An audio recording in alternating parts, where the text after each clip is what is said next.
Hello అండి. ఇవాళ మన వీడియోలో కొత్తిమీర రైస్ అండి. సో, ఎలా చేయాలో ఏంటో చూసేద్దామా? వచ్చేయండి మరి. ఫస్ట్ మిక్సీ తీసుకొని కొత్తిమీర, పచ్చిమిర్చి, అల్లం, వెల్లుల్లిపాయలు 2 చిన్న ఉల్లిపాయలేసుకొని దాన్ని బాగా మిక్సీ పట్టి పక్కన పెట్టేసుకోండి.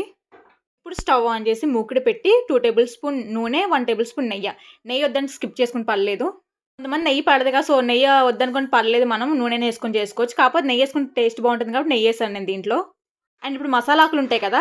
సో, మసాలాకులంటే ఏసేసుకోండి దాంట్లో. అంటే లవంగ, ఇలాచి, చెక్క అవుంటాయిగా అవైతే ఏసేసుకోండి.